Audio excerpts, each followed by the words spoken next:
check. Well, Rose. Oh! Another knockdown! Looks to fight like this. Trips, and now leads to the body from John. The problem, which is the hands. Nope, can't lift there. She's still getting going. UFC 312 туу удахгүй Австрали улсын Сидней хотод болох жодтой холбогдуулан UFC Strawweight буюу хамгийн өмнө жингийн түүхийн талаар танилцуулахаар шийдлээ. Ингээд бичлэг эхэлцгээе.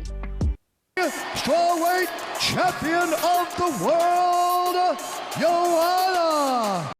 UFC Strawweight анх 2014 онд гарч ирсэн цоошин эмэгтэй жингийн англи бөгөөд жингийн лимит нь 115 паунд буюу 52 кг. The Ultimate Fighter шоуны 20 дугаар бүлэг ялагч Дангац шоуны цомыг аваа зогсохгүй хамгийн анхны Strawweight бүсийн эзэн болохыг Dana White зарласан. Шоуны сүүлчийн дугаар дээр Carla Esparza, Rose Namajunas хоёр үлдсэн юм. Esparza өрсөлдөгчөө боож яснаар 52 кг-ын жингийн төвөгдөх хамгийн анхны авраг болсон билээ.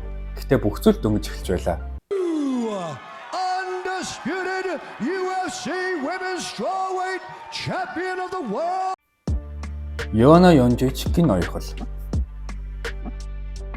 Европын кикбокс холбооны аваргаас Joanna Jędrzejczyk 2014 онд Холливуд талааны карьераа эхлүүлж гайхалтай хоёр ялт байгуулснаар UFC 185-д Carla Esparzaтай аврагын төлөө тултаар болжээ.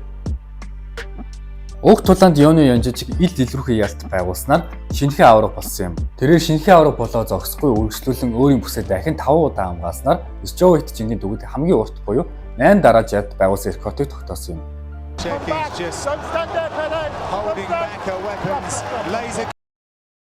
Гэвч бүх ноёрхол төгсгөл ирдэг шиг Joanna Jędrzejczyk ноёрхол бас төгсгөл ирсэн юм. Гэхдээ 90 гэхэд дэндүү итгэмээргүй байдлаар энэ төгсгөл ирсэн юм. Энэ бол мэдээж Rose Namajunas-ийн нэр үе. Хэдийн анхны Strawweight бүсийн авраг болж чадаагүй ч Rose Namajunas дараагийн 5 тулааныхаа дөрөвт нь ясан юм. Karolina Kowalkiewicz-д ялагдсан ч дараа нь Michelle Waterson Gomez-д дуусгаснаар UFC 217 дээр дахин аврагын төлөө тултахаар болсон.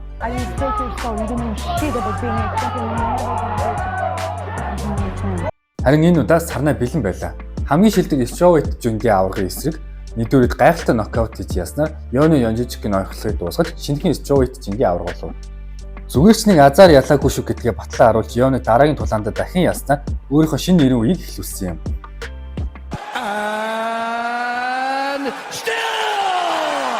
Гэсэн хэдий ч түүний нэр үе тийм удаан настай байсангүй.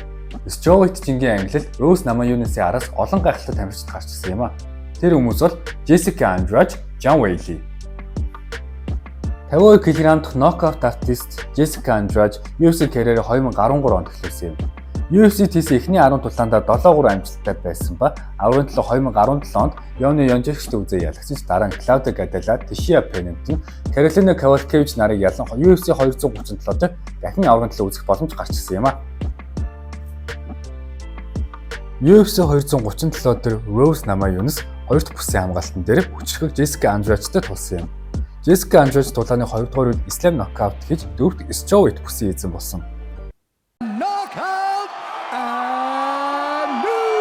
Rose Namajunas тэр хийсэн Slam knockout нь үзэгчдийг шоконд оруулж гайхшруулж чадсан ч дараагийн болсон үйл явдал нь бүр илүү зочдуулан байсан юм.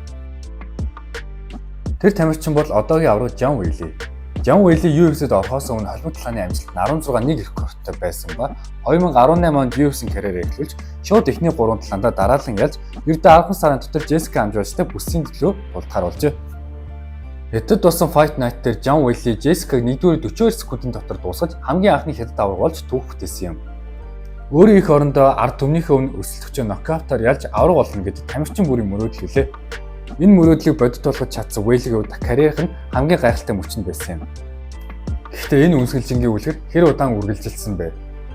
Zhang Weili авраг болсныхон дараагаар Joanna Jędrzejczyk-ээс бүсийн амжилттай хамгаалсан ч дараа нь UFC 261 дээр өөрийнх нь ялж чаддаггүй ганц тамирчин болох Rose Namajunas 1-р нокаутаар ялагдсан.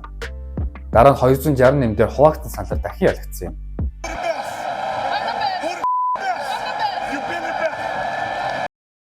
Хоёр удаагийн авраг болсон Rose Namajunas UFC 274 дээр өөрийг нь боож анхны Strawweight бүсийн эзэн болсон Carla Esparzaтай 8 жилийн дараа дахин тултахаар болсон юм. Энэ удаад фэнүүдээс гадна экспертүүд хүртэл Rose Namajunas-ыг маш амархан ялна гэж итгэж байсан боловч тулаан тийм байж чадсангүй. 5 үеийн турш Rose Namajunas ердөө 38 хоногчтой цохилт хийсэн ба ердөө ганцхан тэйкдаун амжилттай болгосноор сөрөг амжилт тогтоосон юм. Бүх цагийн түвэнд хамгийн уйдахтай тулаан дээр Карла Эспарсаг ялж дахин авраг болсон юм. Рус Намаюнс ч Карла Эспарсад 2 ялгцсан амжилттай үлдэж дахин Стюарт чинь тулдаагүй юм. Энэ хугацаанд Жан Вейли Йоныг дахин ялж үргэлжлүүлээд UFC 281 дээр Карла Эспарсаг бож бүсээ эргүүлэн авсан юм. Тэр цагаас хойш Жан Вейли бүсээ алдахгүй амжилттай хамгаалж байгаа билээ. Одоо цаг үеийн Стюарт жингийн топ тулаанчид. Миний бодлоор Стюарт жингийн өсөлт өмнөх үетэйгээ харьцуулаад илүү өсөлтөнтэй болсон гэж бодож байгаа. Одоо байгаа топ контендерууд болох Ян Шаунан, Аманда Лимас, Татьяна Суарес, Маккензи Дэрн гэж өөрсдөө гэсэн онцгой ур чадвартай тамирчид байгаа бол Жан Вейли авраг UFC 92 дээр Аманда Лимас эсрэг, UFC 300 дээр нутаг нэг тамирчин болох Ян Шаунаны эсрэг бүсээ амжилттай хамгаалаад байгаа. Харин энэ удаа UFC 312 дээр тэрээр UFC аврагын бүсээ Татьяна Суарес эсрэг хамгаалахаар болсон. Татьяна Суарес бол нэг ч ялагдаагүй 11 амжилттай тулаанч ба UFC-т хийсэн 7 тулааныхаа 5-ыг дутуу гаргасан юм. Түүний хэвтэй барилдаан болон өчиг болтын ур чадвар нь гол давуу тал болдог харамсалтай нь тэрээр 2023 оноос хойш тулаан хийгээгүй. Мөн өмнө нь хүзүүний гэмтлээс болж 4 жил завсарсан ч үе бий. Хэрвээ эрүүлж чадвал тэрээр Карла Эспарса, Алекса Грассо, Джессика Анжелос гэх мэт элит тамирчдыг дуусгах хэмжээний чадварлаг тулаанч юм. Бид UFC 312 дээр Жан Вейлигийн ноёхлыг харах уу? Эсвэл шинэ Стюарт жингийн аврагыг харах уу? Та бүхэн өөрсдийн тамгаа комент хэсгээр үлдээгээрэй.